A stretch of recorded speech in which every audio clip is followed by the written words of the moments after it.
নমস্কাৰ মোৰ ছাত্ৰ-ছাত্ৰীসকল, আজি আমি সপ্তম শ্ৰেণীৰ দ্বিতীয় অধ্যায় অনুশীলনী 2.3 আৰম্ভ কৰিবলৈ ওলাইছোঁ। তলৰ দশমিক সংখ্যাবোৰ বিস্তৃত ৰূপত লিখা।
গতিকে এই প্ৰশ্নসমূহ কৰিবৰ কাৰণে আমি এই তালিকাখন মনত ৰাখিব লাগিব।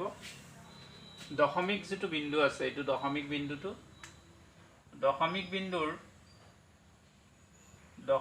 বিন্দুৰ বাওঁফালে আমি একক, দশক, শতক, হাজাৰ, অযুত, লাখ, নিযুত, কৌটি এনেধৰণে আমি হিচাপ কৰোঁ। আৰু সোঁফালে আমি কেনেকৈ হিচাপ কৰোঁ, দশমাংশ, শতাংশ, সহস্ৰাংশ এনেধৰণে আমি হিচাপ কৰোঁ। দশমিক বিন্দুৰ বাওঁফালে আমি একক, দশক, শতক, হাজাৰ, অযুত, লাখ, নিযুত, কৌটি এইবোৰ পাওঁ। আৰু দশমিক বিন্দুৰ সোঁফালে আমি পাওঁ দশমাংশ, শতাংশ, সহস্ৰাংশ। দশমাংশ মানে 10/1, শতাংশ মানে 100/1, সহস্ৰাংশ মানে 1000/1। এতিয়া ধৰা 1 নম্বৰ প্ৰশ্নটো আমি কৰিব লাগে।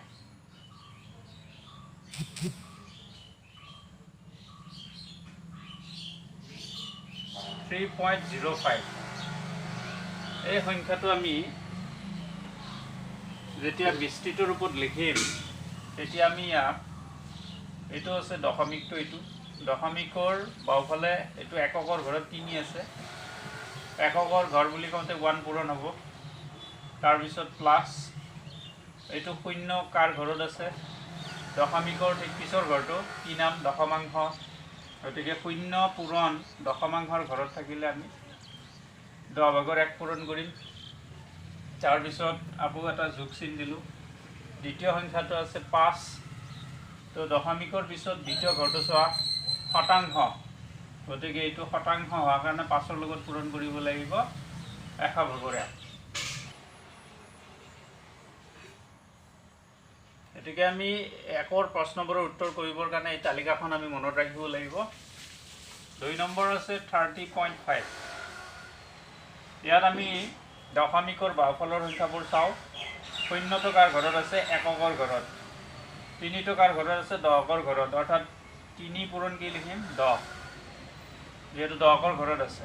তাৰপিছত প্লাছ 0 × 1, কাৰণ 0টো এককৰ ঘৰত আছে। আকৌ প্লাছ 5 × কি লিখিব লাগিব, 5টো কাৰ ঘৰত আছে, দশমিকৰ পিছত প্ৰথম ঘৰটো কি দশমাংশ অৰ্থাৎ 10 ভাগৰ 1 পূৰণ কৰিবলৈ এইটো আছে কি 235.005 তো প্ৰথম কথা ইয়াতে আমি যদি চাওঁ এই দুইটো কাৰ ঘৰত আছে দশমিকৰ এইফালে চোৱা একক দশক শতক শতকৰ ঘৰত আছে শতকৰ ঘৰত থাকিলে কি পূৰণ 100 পূৰণ 3 টকাৰ ঘৰত আছে দশকৰ ঘৰত গতিকে 3 লগত 10 পূৰণ যোগ 5 টকাৰ ঘৰত আছে এককৰ ঘৰত গতিকে 5 পূৰণ 1 যোগ 0 টকাৰ ঘৰত আছে দশমাংশৰ ঘৰত গতিকে 0 পূৰণ 10 ভাগৰ 1 যোগ এইটো 0 কাৰ ঘৰত আছে শতাংশৰ ঘৰত আছে গতিকে এইটো হ'ব 0 পূৰণ 100 ভাগৰ 1 যোগ এই 5 টকাৰ ঘৰত আছে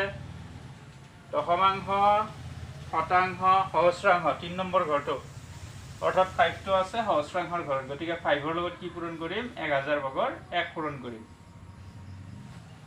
23005.005 তো ইয়াতে আমি যদি চাওঁ এই 2 টকাৰ ঘৰত আছে একক দশক দশমিকৰ বাওঁফালৰ সংখ্যাবোৰ আমি কেনেকৈ পঢ়িম একক দশক শতক হাজাৰ অযুত তো অযুতৰ ঘৰত আছে 2 পূৰণ অযুতৰ ঘৰত আমি যদি চাওঁ অযুত মানে হ'ল 10000 গতিকে এইটোৰ লগত 10000 পূৰণ কৰিলোঁ প্লাছ 3 টকাৰ ঘৰত আছে হাজাৰৰ ঘৰত 3 পূৰণ 1000 যোগ 0 আছে শতকৰ ঘৰত 0 পূৰণ 100 যোগ আৰু এইটো 0 আছে দশকৰ ঘৰত 0 পূৰণ 10 যোগ এইটো 5 টো আছে এককৰ ঘৰত 5 × 1 প্লাছ তাৰপিছত এই 0 টো আছে দশমাংশৰ ঘৰত 0 × 1/10 তাৰপিছত 0 টো আছে এইটো শতাংশৰ ঘৰত গতিকে 0 × 1/100 প্লাছ আৰু এই 5 টো আছে সহস্ৰাংশৰ ঘৰত গতিকে 5 × কি হ'ব 1000 ভাগৰ 1 গতিকে বিস্তাৰ কৰা হৈ গ'ল 2 ৰ 1 নম্বৰটোত আহিছোঁ 20 চেণ্টিমিটাৰক মিটাৰ আৰু কিলোমিটাৰত প্ৰকাশ কৰিব লাগে তেতিয়াহ'লে আমি কি কৰিম প্ৰথমতে আমি লিখিম যে প্ৰশ্নটো আছিল 20 চেণ্টিমিটাৰ তো আমি জানো কি 100 চেণ্টিমিটাৰত কিমান মিটাৰ হয় 100 চেণ্টিমিটাৰ সমান 1 মিটাৰ এই কথাটো আমি জানো এতিয়াকে 1 চেণ্টিমিটাৰত কিমান হ'ব 1 চেণ্টিমিটাৰত হ'ব 100 ভাগৰ 1 মিটাৰ ঠিক তেনেকৈ 20 চেণ্টিমিটাৰত কিমান হ'ব 20 চেণ্টিমিটাৰ সমান হ'ব 100 ভাগৰ 1 পূৰণ 20 অৰ্থাৎ 100 ভাগৰ 20 তো 100 ভাগৰ 20 মিটাৰ হ'লে কিমান হ'ব তলত দুটা শূন্য আছে একৰ পিছত গতিকে আমি 2 ঘৰ আগত দশমিক বহাই দিম আৰু ইয়াতে আমি এটা কাম কৰিব পাৰোঁ ওপৰৰ এটা শূন্য তলৰ এটা শূন্য কাটি দিব পাৰোঁ ওপৰৰ এটা শূন্য তলৰ এটা শূন্য কাটি দিব দিলে কি থাকিল ওপৰত 2 থাকিল তলত 10 থাকিল 10 ভাগত 2 মিটাৰ তাৰ মানে কিমান হ'ব 1 ঘৰ আগত দশমিক বহাই দিয়া এটা একৰ পিছত এটা শূন্য থকা মানে 1 ঘৰ আগত দশমিক 2 সংখ্যাটো লিখা আৰু তাৰে আগত দশমিক বহাই দিয়া দশমিকৰ আগত একো নাথাকিলে 0 এটা বহাই দিয়া গতিকে এইটো তো কি কৰিলোঁ আমি 100 চেণ্টিমিটাৰ সমান 1 মিটাৰ এইটো আমি জানো তাৰপিছত 1 চেণ্টিমিটাৰত কিমান হ'ব 100 ভাগৰ 1 মিটাৰ হ'ব 20 চেণ্টিমিটাৰত কিমান হ'ব 100 ভাগৰ 1 পূৰণ 20 তাৰপিছত 20 × 20 হ'ল এটা শূন্য তলৰ এটা শূন্য ওপৰৰ কাটা গ'ল কি থাকিল 10 ভাগৰ 2 10 ভাগৰ 2 ক আমি কি লিখিম 0.2 একৰ পিছত এটা শূন্য থাকিলে আমি 1 ঘৰ আগত দশমিক বহাব লাগে ওপৰৰ সংখ্যাটো লিখি 1 ঘৰ আগত দশমিক বহাই দিছোঁ 2 ৰ আগত দশমিকটো বহাই দিছোঁ ইয়াক মিটাৰৰ পৰা নিব লাগিব কিলোমিটাৰত আকৌ আন এটা সম্পৰ্ক আমি মনত ৰাখিব লাগিব এইটো হৈছে কি যে 1000 মিটাৰ সমান কিলোমিটাৰ 1 কিলোমিটাৰ 1000 মিটাৰত কিমান কিলোমিটাৰ হয় 1 কিলোমিটাৰ হয় যেহেতু মিটাৰ আৰু কিলোমিটাৰত প্ৰকাশ কৰিব দিছে আমি মিটাৰত প্ৰকাশ কৰা কামটো শেষ কৰিলোঁ এতিয়া আমি কিলোমিটাৰত প্ৰকাশ কৰিব গৈ আছোঁ যেহেতু আমি মিটাৰৰ পৰা কিলোমিটাৰত নিম গতিকে মিটাৰ আৰু কিলোমিটাৰৰ সম্পৰ্কটো আমি মনত ৰাখিব লাগিব আৰু তাক আমি লিখি লৈছোঁ ইয়াতে 1000 মিটাৰ সমান 1 কিলোমিটাৰ। এটাকে 1 মিটাৰ সমান কিমান হ'ব?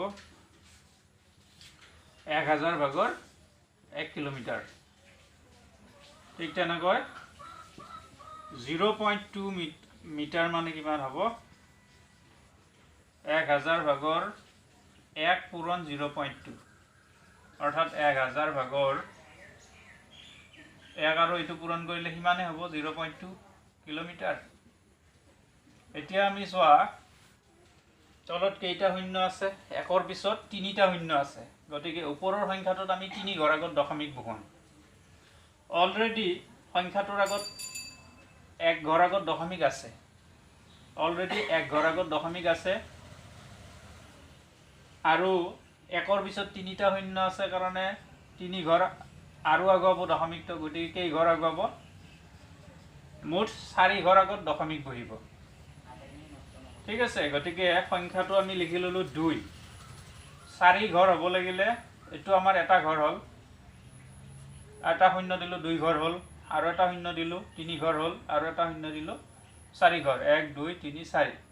তো 4 ঘৰ আগত আমি দশমিক বহাই দিলোঁ, দশমিকৰ আগত একো নাই গতিকে এটা 0 বহাই দিলোঁ, অৰ্থাৎ এইটো হ'ল কি 0.002 কিলোমিটাৰ। 2 নম্বৰ প্ৰশ্নটোত 100 চেণ্টিমিটাৰ সমান 1 মিটাৰ, এইটো আমি লিখিব লাগিব। 1 চেণ্টিমিটাৰ সমান 100 ভাগৰ 1 মিটাৰ, এই দুটা লাইন একে থাকিল। তাৰপিছত আহিল 267 চেণ্টিমিটাৰ, এইটো মানে কিমান হ'ব? 100 ভাগৰ 1 পূৰণ 267, অৰ্থাৎ কিমান হ'ল?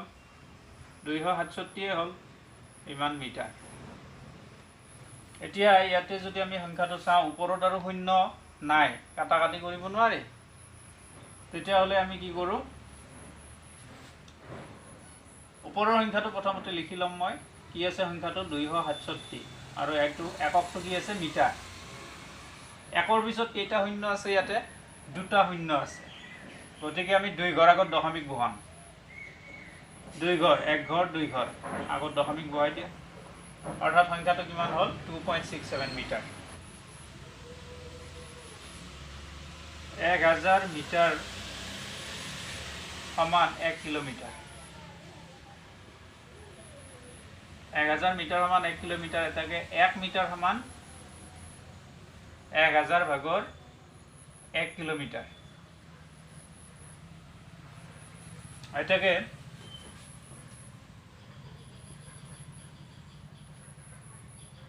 2.67 মিটাৰ সমান 1000 ভাগৰ 1 পূৰণ 2.67 কিলোমিটাৰ সমান 1000 ভাগৰ 2.67 কিলোমিটাৰ সমান। তো প্ৰথম কথা, ইয়াতে আমি তলত কেইটা শূন্য আছে সেইটো চাই লওঁ। 3টা শূন্য আছে, ওপৰত 2 ঘৰ আগত অলৰেডি দশমিক আছে, 2 ঘৰ আছে, দশমিকটো কেই ঘৰ আগত আছে? 2 ঘৰ আগত আছে, সেইটো লিখিলা। শূন্য কেইটা আছে? 3, আৰু 3 ঘৰ আগুৱাব, গতিকে তো মুঠ কেই ঘৰ আগুৱাব? দশমিকটো 5 ঘৰ আগুৱাব। তো প্ৰথমতে সংখ্যাটো লিখি লোৱা 267, তাৰপিছত ঘৰ হিচাপ কৰা 1 2 3, গতিকে আমাৰ 3 ঘৰ আছে, আৰু 2টা শূন্য লগাই দিলে 5 ঘৰ হৈ যাব। 1 2 3 4 5 ঘৰ হ'ল, তাৰে আগত দশমিক দিয়া, আৰু আগত একো নাথাকিলে শূন্য এটা বহুৱাই দিয়া, গতিকে এইটো হ'ল 25732 মিলিমিটাৰক মিটাৰ আৰু কিলোমিটাৰত প্ৰকাশ কৰিব লাগে। প্ৰথমতে আমি মিলিমিটাৰ আৰু মিটাৰৰ সম্পৰ্কটো লিখি লওঁ। 1000 মিলিমিটাৰত 1 মিটাৰ হয়। 1000 মিলিমিটাৰত কিমান হয়? 1 মিটাৰ। এতেকে 1 মিলিমিটাৰত কিমান হ'ব? 1000 ভাগৰ 1 মিটাৰ হ'ব। এতেকে 25732 মিলিমিটাৰত কিমান হ'ব? 1000 ভাগৰ 1 পূৰণ 25732, মিটাৰ। পূৰণ কৰিলে পূৰণফলটো কিমান পাম? 1ৰ লগত পূৰণ কৰা মানে সিমানে হ'ল 25,732 মিটাৰ। এতিয়া ওপৰৰ সংখ্যাটো মই লিখি ল'লোঁ 25732 মিটাৰ।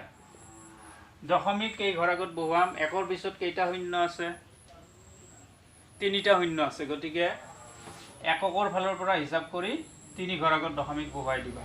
1 2 3 3 ঘৰ আগত 3টা সংখ্যাৰ আগত দশমিক, এককৰ ফালৰ পৰা হিচাপ কৰি 3টা সংখ্যাৰ আগত দশমিকটো বহুৱাই দিয়া। গতিকে এইটো হ'ল 25.732 মিটাৰ। তো এইটো মিটাৰত আহিল। ইয়াৰ পিছত আমি কিলোমিটাৰত দিব লাগিব। আকৌ আমি জানো যে 1000 মিটাৰ সমান 1 কিলোমিটাৰ। এতেকে 1 মিটাৰ সমান কিমান হ'ব? 1000 ভাগৰ 1 কিলোমিটাৰ। এতেকে 25.732 মিটাৰ সমান 1000 ভাগৰ 1 পূৰণ 25.732 কিলোমিটাৰ, অৰ্থাৎ 25.732 বাই 1000 কিলোমিটাৰ। এতিয়া আমি সংখ্যাটো যি আছে তাকে লিখি ল'লোঁ। দশমিকটো আমি নিলিখোঁ প্ৰথমতে। 2732 কিলোমিটাৰ। আৰু দশমিক কিমান ঘৰ আগত হ'ব সেইটো চোৱা। তলত 3টা শূন্য আছে, গতিকে 3 ঘৰ। ওপৰত 3 ঘৰ আগত দশমিক আছে। 3 ওপৰত 1 ঘৰ 2 ঘৰ 3 ঘৰ আগত দশমিক ইতিমধ্যে আছে। আৰু 1ৰ পিছত 3টা শূন্য থকাৰ কাৰণে আৰু 3 ঘৰ আগাব। 3 যোগ 3 কিমান ঘৰ হ'ল? 6 ঘৰ আগত দশমিক হ'ব। তো ইয়াত কেইটা ঘৰ আছে? 1 2 3 4 5। গতিকে এটা ঘৰ কমি আছে কাৰণে এটা 0 দি ল'ম মই। যেইটা ঘৰ কমি থাকে সিমানটা 0 আমি বহাব লাগিব আগফালে। তাৰপিছত দশমিকটো দি লোৱা, আৰু দশমিকৰ আগত একো নাথাকিলে এটা শূন্য দি লোৱা। গতিকে এইটো আছিল আমাৰ 3 নম্বৰ। তোমালোকৰ হোমৱৰ্ক থাকিল। 4 নম্বৰ প্ৰশ্নটো হোমৱৰ্ক।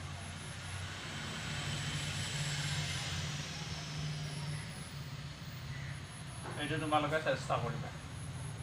3 নম্বৰ প্ৰশ্নটোত আহিছোঁ। দশমিক ব্যৱহাৰ কৰি কিলোগ্ৰামত প্ৰকাশ কৰিব লাগে। 1 নম্বৰ 520 গ্ৰাম, 2 নম্বৰ এইটো 4273, 3 নম্বৰ এইটো 4 নম্বৰ এইটো। তো গ্ৰাম, প্ৰথম প্ৰশ্নটোত গ্ৰামৰ পৰা কিলোগ্ৰামত নিব লাগে। তাৰ কাৰণে আমি গ্ৰাম আৰু কিলোগ্ৰামৰ সম্পৰ্কটো প্ৰথমতে লিখিম। গ্ৰাম আৰু কিলোগ্ৰামৰ যিটো সম্পৰ্ক সেইটো হ'ল কি 1000 গ্ৰাম সমান 1 কিলোগ্ৰাম। 1000 গ্ৰাম সমান 1 কিলোগ্ৰাম। এতেকে 1 গ্ৰাম সমান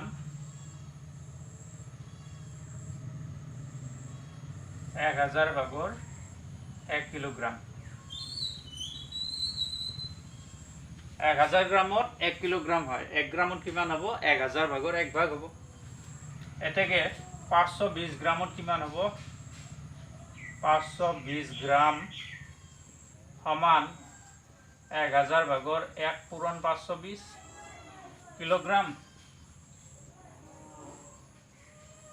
ইয়াৰ পিছত আমি 520ৰ লগত 1 পূৰণ কৰি 520 পালোঁ। তলত 1000 থাকিল, ইমান কিলোগ্ৰাম।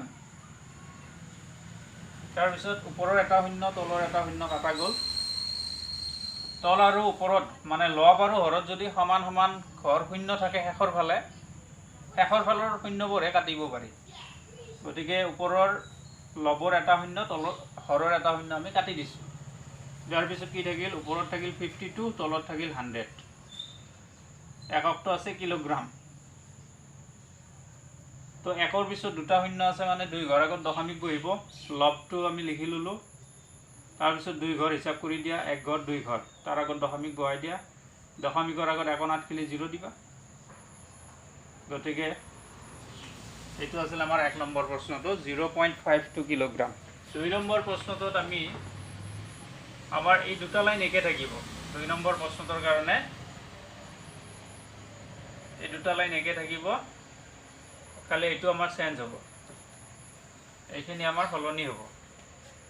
কাৰণ ইয়াতো আমি গ্ৰামৰ পৰা কিলোগ্ৰামত নিব লাগে, গতিকে 1000 গ্ৰামত 1 কিলোগ্ৰাম, 1 গ্ৰামত 1000 ভাগৰ 1 কিলোগ্ৰাম।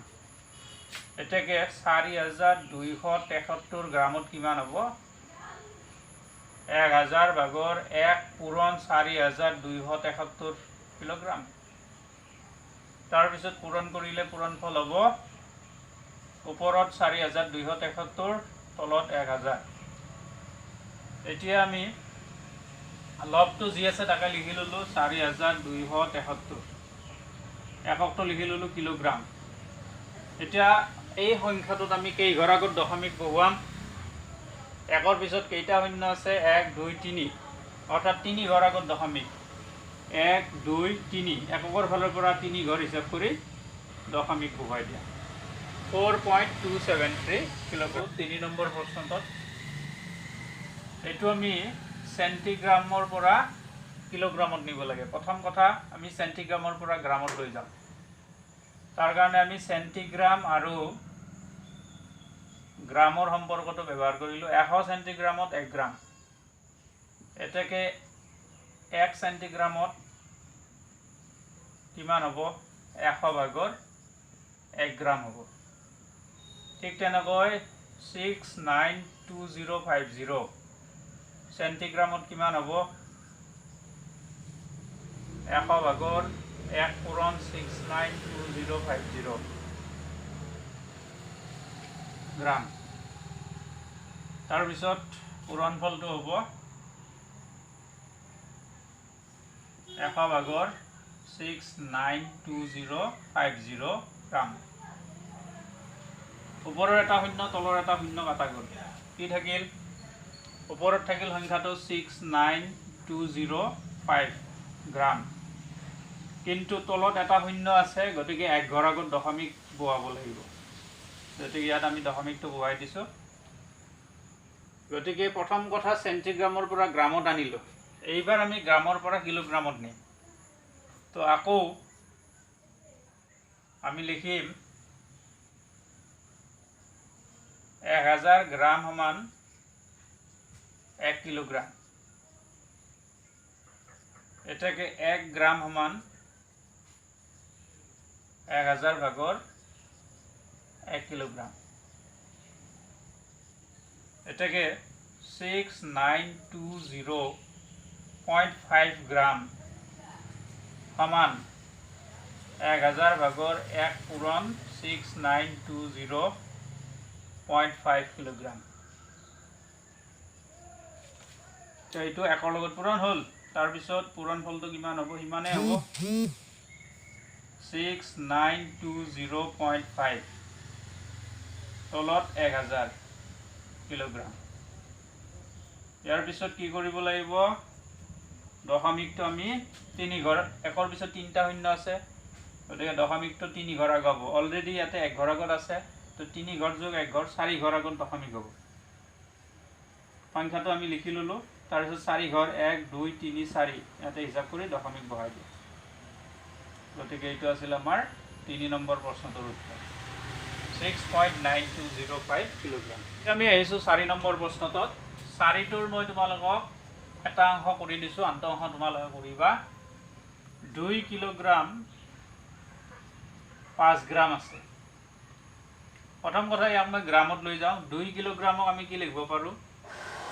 1 কিলোগ্ৰামত যেহেতু 1000 গ্ৰাম হয়, 2 কিলোগ্ৰামত কিমান হ'ব? 2000 গ্ৰাম হ'ব। তাৰে লগত যোগ থাকিল 5 গ্ৰাম। 2 কিলোগ্ৰামত 2 কিলোগ্ৰাম মানে হ'ল 2000 গ্ৰাম। কেনেকৈ? 1 কিলোগ্ৰামত যেহেতু 1000 গ্ৰাম হয়, এইটো 2 কিলোৰ জেগাত 2000 লিখিছোঁ। 2000 যোগ 5 কিমান হ'ব? 2005 গ্ৰাম। ইয়াৰ পিছৰখিনি 1 আৰু 2 নম্বৰৰ লগত মিলিব, গতিকে বাকীখিনি তোমালোকৰ হোমৱৰ্ক থাকে, এইখিনি তোমালোকে কৰিবা। কেনেকৈ কৰিবা? যে 1000 গ্ৰাম সমান 1 কিলোগ্ৰাম, 1 গ্ৰামত 1000 ভাগৰ 1 কিলোগ্ৰাম, এটাকে 2005 গ্ৰামত হ'ব 1000 ভাগৰ 1 পূৰণ 2005। তেনেকৈ কৰি ল'বা। 1 আৰু 2 নম্বৰটোৰ লগত মিল আছে। 5 পইচাক টকাত প্ৰকাশ কৰিব লাগে। তো তো 1 নম্বৰ 5 পইচাক টকাত প্ৰকাশ কৰিবৰ কাৰণে আমি প্ৰথম পইচা আৰু টকাৰ সম্পৰ্কটো আমি লিখিম যে 100 পইচা সমান আমি জানো 100 পইচাত কিমান হয় 1 টকা হয় এটাকে 1 পইচাত কিমান হ'ব 100 ভাগৰ 1 হ'ব এটাকে 5 পইচাত কিমান হ'ব 100 ভাগৰ 1 পূৰণ 5 অৰ্থাৎ 100 ভাগৰ 5 টকা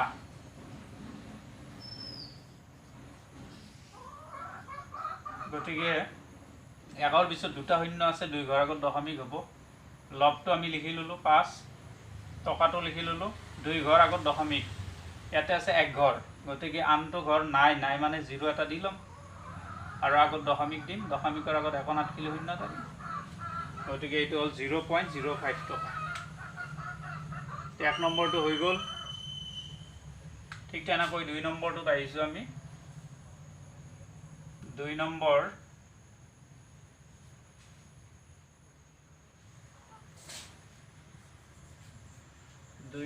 আছে কি 2 নম্বৰ 5 টকা 5 পইচা আমি টকাত প্ৰকাশ কৰিব লাগে তো প্ৰথম কথা 5 টকা 5 পইচাক আমি টকাত প্ৰকাশ কৰি লওঁ 5 টকা মানে হ'ল 500 পইচা ঠিক আছে 1 টকাত যেহেতু 100 পইচা 5 টকাত কিমান পইচা 500 পইচা তাৰে লগত যোগ 5 পইচা তো কিমান হ'ল 505 500 আৰু 5 যোগ কৰা 505 পইচা তাৰপিছত এনেকুৱা নিয়মত কৰি লৈ আহিলে হ'ল আমি জানো 100 পইচাত 1 টকা এটাকে 1 পইচাত কিমান হ'ব 1 পইচা সমান 100 ভাগৰ 1 টকা এটাকে 505 পইচাত কিমান হ'ব 100 ভাগৰ 1 পূৰণ 505 টকা অৰ্থাৎ 100 ভাগৰ 505 টকা দশমিক হ'ব কি ঘৰ আগত 1ৰ পিছত দুটা শূন্য আছে 2 ঘৰ আগত দশমিক বহাই দিয়া গতিকে ইয়াত দশমিকটো হ'ব ইমান টকা একেধৰণে তোমালোকৰ 3 আৰু 4টো হোমৱৰ্ক থাকিল চেষ্টা কৰি ল'বা হোমৱৰ্ক